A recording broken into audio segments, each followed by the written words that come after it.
Je suis en compagnie de Herman. Je laisse se présenter. Bonjour Herman. Bonjour, je me réponds au nom de Herman Kalima. Je suis un designer. Moi, je reste à la République démocratique du Congo. C'est ça. Aujourd'hui, Herman, tu nous as invité de se joindre à toi. Ouais. Quel est ton parcours pour que tu deviens designer? Oui, merci. J'ai commencé par les études universitaires. J'ai étudié à l'ISP de Lubumbashi où j'ai passé mon temps à obtenir une licence de design. Et par là, j'ai vite compris que le design c'était ma passion parce que c'est un métier qui m'a permis vraiment d'avoir une certaine visibilité par rapport à mon niveau que j'avais. Qu'est-ce qui t'a motivé de te lancer dans le design? Ouais, le design souvent, j'ai vraiment beaucoup de motivation par rapport à l'esprit créatif que j'ai. Le design c'est un domaine qui me permet à exploiter ce que j'ai, donc à donner ce que j'ai à donner. C'est-à-dire de faire quelque chose qui va apparaître un peu beau devant les yeux des gens. Voilà pourquoi j'ai voulu être bien encadré dans ce domaine et faire quelque chose pour que notre pays puisse aller de l'avant. C'est-à-dire permettre aussi à donner certaines exigences dans notre pays. Et aujourd'hui, quelles sont les difficultés que tu rencontres au quotidien? Oui, nous avons plusieurs difficultés. Premièrement, le matériel ici coûte trop cher. Le design coûte cher ici, à la République démocratique du Congo. Je ne sais pas s'il y a quelqu'un qui va me contredire. C'est parmi d'abord les premières difficultés que nous avons ici. Dans le matériel, les matos coûtent d'abord cher.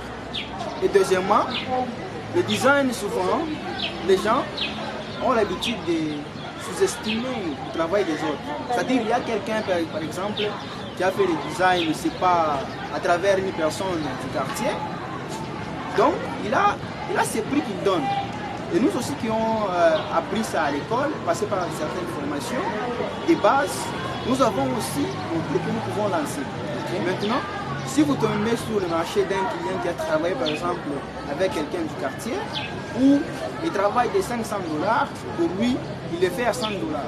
Et quand il tombe aussi dans votre chemin, vous essayez de lui expliquer, il ne vous comprend pas. Pour lui, c'est vraiment, vous voulez exagérer avec votre prix. Alors, j'ai toujours dit, vous devez manger l'argent VIP, donc travailler un travail qui est VIP. C'est-à-dire, en design, si vous voulez que votre travail puisse être beaucoup plus intéressant ou meilleur, vous devez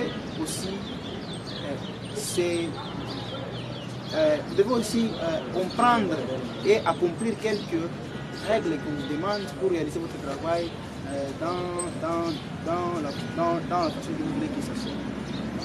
Donc si je comprends bien, Herman essaie de nous expliquer qu'il y a une concurrence déloyale, hein, c'est-à-dire des personnes qui n'ont pas été formées et ils peuvent brader les prix juste pour faire un boulot que eux les font d'une manière professionnelle, et sauf que des fois ils ont du mal à trouver de la clientèle. Aujourd'hui, Herman, tu peux conseiller aux jeunes qui suivent cette vidéo, même aux adultes, est-ce que ça vaut la peine de se lancer dans le design malgré qu'il y a de la concurrence déloyale? Oui, ça c'est très important, c'est très important. Le design, vraiment, je dirais, ça n'a pas commencé avec moi. Il y avait des gens qui avaient commencé cela. C'est par les œuvres de nos aînés que nous aussi nous avons passé par là. Alors, les jeunes qui cherchent des facultés où ils doivent aller étudier, peut-être, je ne sais pas, les autres rêvent, ils entendent toujours le mot design, mais ils n'ont pas vraiment d'éclairage sur ce nom. Le design, en soi, c'est la beauté. Créer ce qui est beau. Ouais, si vous voulez bien émerger dans le monde du design, vous devez avoir l'esprit créatif. C'est-à-dire, vous devez expliquer aux gens ce que vous voulez faire par vos œuvres. C'est-à-dire, moi en tant qu'un designer, je dois produire ce qui attire. Donc, ce qui explique ce que je vais faire. Voilà, c'est par les œuvres qu'on essaie de comprendre ce que la personne veut exprimer. Voilà, le design en soi, j'inviterai à tout le monde de venir. C'est un domaine qui paye, malgré qu'il y a des difficultés. Ça n'a jamais été facile partout. Mais avec le design, peut-être les gens qui rêvent à être créatifs, créer l'entreprise, je ne sais pas quoi, avec le design, vous pouvez très bien vous focaliser et faire ce que vous voulez faire. Super. Aujourd'hui, lorsque j'entends design, je pense au design d'intérieur, architecture, ainsi de suite. Est-ce que tu peux vraiment essayer un peu d'éclaircir là-dessus? Qu'est-ce que tu fais concrètement dans le design? Voilà, moi j'ai fait le design interne ainsi que le design externe. Voilà. Mais je suis tellement basé dans le vidéo, aussi la photographie, et faire aussi des affiches, c'est pas les graphismes. Mais il y a plusieurs types de designers. Il y a des designers qui sont vraiment basés dans le dessin. Certains aussi sont basés dans la peinture. Les autres aussi se font de l'argent si ce n'est pas dans l'architecture. Les autres aussi sont basés dans le vidéo, les autres dans la photographie. Maintenant, le design est vraiment vaste. Alors, c'est la personne humaine qui va s'orienter par rapport à ce qu'il ressent en lui. Par exemple, tu es passionné de la photographie, tu peux continuer avec le design de la photographie. Tu es passionné de la peinture, tu peux t'orienter dans la peinture. Tu es passionné du dessin, tu peux t'orienter dans le dessin. Tu es passionné de la vidéo, tu peux t'orienter dans la vidéo. C'est-à-dire, le design est vaste. Ce n'est pas que quand on dit le mot design, tu vas maîtriser tout à la fin. Non, tu peux connaître tout, mais l'essentiel est de savoir une chose et de bien le faire. C'est-à-dire, vous pouvez connaître le dessin, tout et tout, mais basez-vous sur un domaine sur lequel vous trouvez plus facile et plus émergent. Voilà, c'est ce que je peux conseiller. C'est-à-dire, il y a plusieurs types de design. Il y a des gens qui ont fait du beaux-arts. Je vous conseillerais d'être en design, parce qu'en design, vous pouvez émerger avec votre dessin, aller de l'avant. Parce qu'il y a certaines personnes qui ont la capacité de concevoir et de transmettre ça aux gens. Il y a certaines personnes aussi, et ils ne conçoivent pas, mais ils ont la capacité de reproduire ce qu'on a conçu textuellement. Voilà. Alors il faut savoir vous êtes quel type de designer pour bien vous encadrer. Alors je dirais à tout le monde que le design est vaste, mais il faut savoir dans quel domaine vous êtes beaucoup plus basé. C'est dans la photographie, vidéo, graphisme et autres. Donc c'est par là qu'on saura maintenant vous encadrer.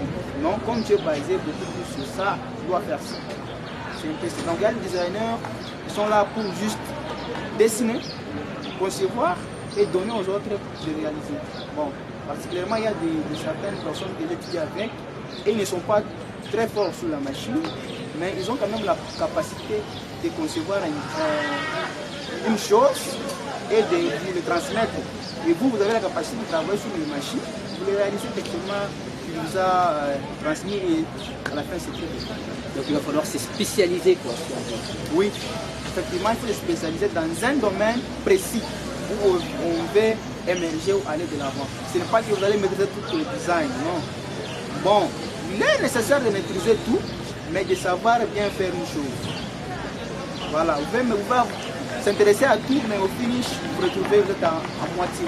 Alors, vous ne savez pas comment bien faire la vidéo, comment bien faire le dessin, comment bien faire la peinture. Pourquoi vous êtes intéressé à tout et à la fin, de ne rien maîtriser.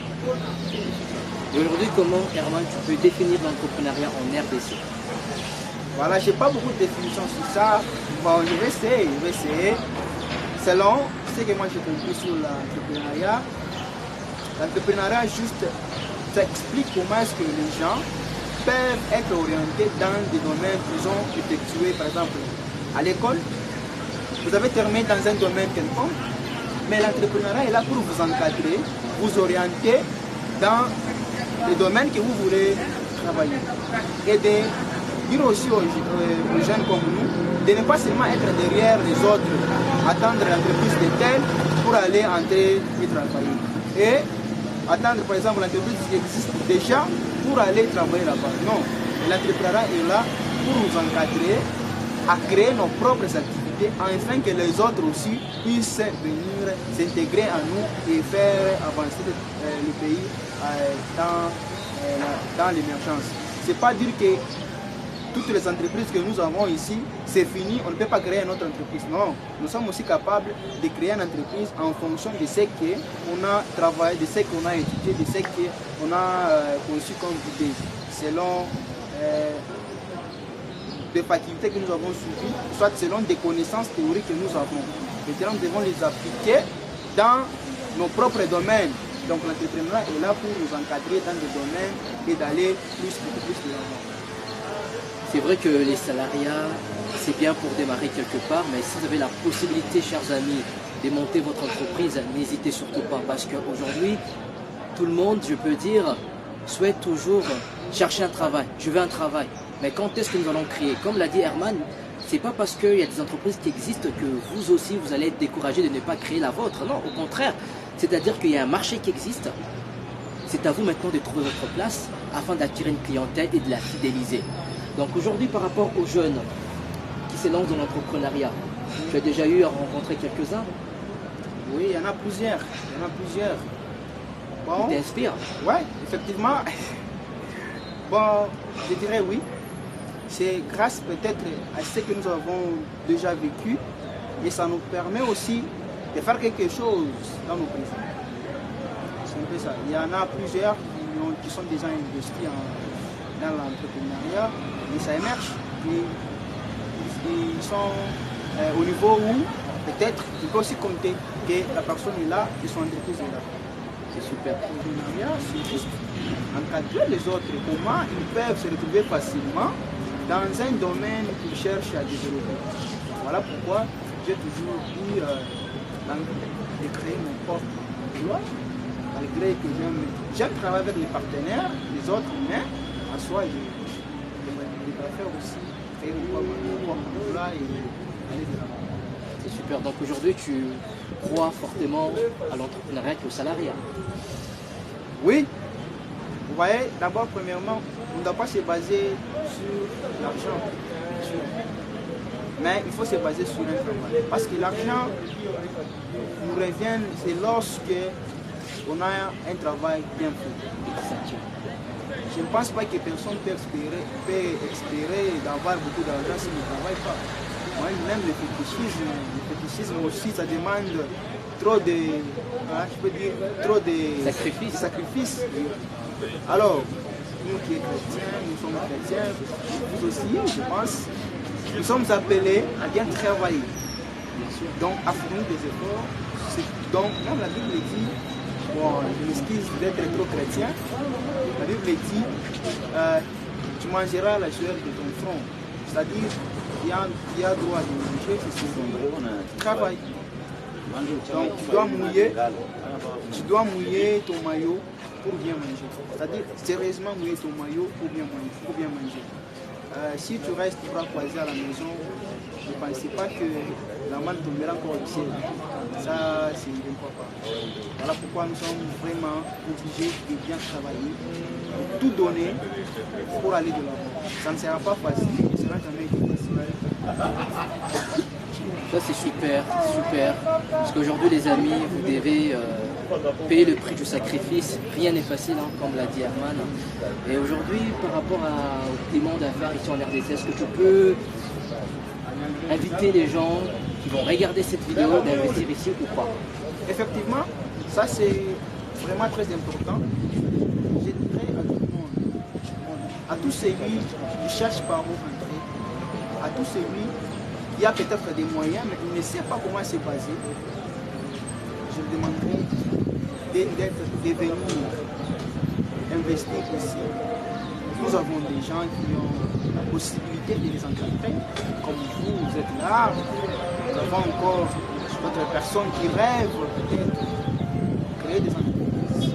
Ils doutent, mais je les invite d'être ici et ils vont se retrouver facilement sans pour autant s'inquiéter de quoi que ce soit. Je suis sûr que investir chez soi, ça a vraiment un impact que investir ailleurs, bien sûr. Oui. Chez nous, tu peux investir dans ta parcelle, personne ne viendra te dire dans, je ne sais pas comment. En Europe, c'est bien d'investir, mais il y a des difficultés que les gens peut-être ils ont, mais c'est trop tard pour eux. Pourquoi? Parce qu'ils ont été obligés d'investir. Mais chez soi, vous avez la capacité d'être à l'aise. Je vous dis, vous ne serez pas déçus en RDC. Quand vous créez vos propres affaires, ça paye. ça paye. Donc si je comprends bien, tu encourages les gens de venir investir en RDC, peu importe les difficultés, c'est que les médias peuvent en fait véhiculer. Toi tu dirais aux gens de venir. Oui. Bon, si je comprends très bien, je dis, j'ai toujours dit que investir dans son propre pays, ça a un impact. Pourquoi? Vous êtes à l'aise. Vous êtes à l'aise et vous travaillez avec vos propres frères. Donc, vous avez la capacité de créer tout ce que vous voulez pour que ça va aider aussi le pays, en même temps les compatriotes. Donc, vous créez votre entreprise, soyez-en sûr que ça va vraiment aider le pays, les frères et l'émergence aussi de votre entreprise. Et pour toi aujourd'hui, quelles sont les qualités d'un bon dirigeant d'entreprise? Les qualités d'un bon dirigeant d'entreprise doit être humble, calme, et il doit avoir aussi le savoir-faire. Un dirigeant, c'est un modèle. C'est quelqu'un qui a le savoir-faire, c'est quelqu'un qui a la capacité de transmettre ce que les autres ne comprennent pas. Par exemple, tu as un modèle dans ta tête et tu veux le transmettre aux autres. Maintenant, il faut avoir la capacité de transmettre aux autres. C'est-à-dire, un dirigeant, c'est une personne qui a la capacité d'avoir une vision et de transmettre correctement tel qu'il a fait. C'est-à-dire, quelqu'un qui est dirigeant, quelqu'un qui a la tête, quelqu'un qui a une entreprise, il doit toujours avoir une certaine capacité de comprendre ce que les autres ne peuvent pas comprendre, mais de les transmettre facilement pour que les autres puissent comprendre. Voilà pourquoi ce sont parmi les qualités qui ont en avoir. Super. Est-ce que tu as un mot pour la fin pour les spectateurs? Je suis vraiment très content d'être reçu dans votre émission. Je ne serai pas aussi honorable et remercier aussi mon chef technique, Daniel, celui qui est à la tête de l'entreprise où nous sommes en train de travailler. Et vous aussi, je vous encourage vraiment parce que ce n'est pas donné à tout le monde de se retrouver dans une émission des gens qui parlent très bien français comme vous. Oh là là. C'est vraiment très important. Je suis congolais, hein, les amis, hein, même si on parle français, mais nous sommes des Congolais. Effectivement, je salue aussi tout mon staff, Franck et autres, Daniel, Abed aussi, qui sont des grands que je travaille avec ensemble. C'est vraiment une très grande opportunité pour moi. Et saluer aussi mes parents qui m'ont vraiment soutenu pendant que j'étudiais pour être ce que je suis. C'est super. Nous espérons que cette vidéo vous sera utile. N'oubliez pas de la liker, de la commenter, de la partager et surtout de vous abonner. Ensemble, construisons un Congo meilleur. La RDC, c'est chez vous.